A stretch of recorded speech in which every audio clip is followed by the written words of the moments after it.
After recovering all the refrigerant, it was 31 and 3 ounces, 3.5 ounces to 36,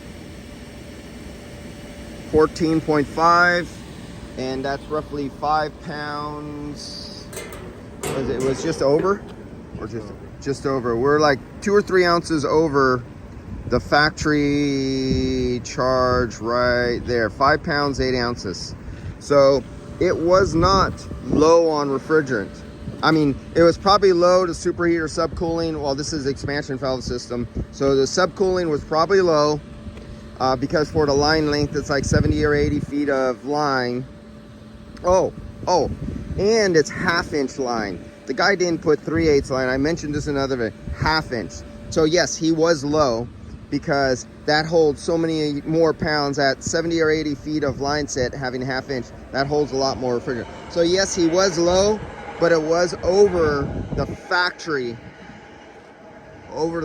charge. And still, we're about to braze off and measure the oil coming out of the system to see if it still has oil in there, and because I want to know the reason why this system went down.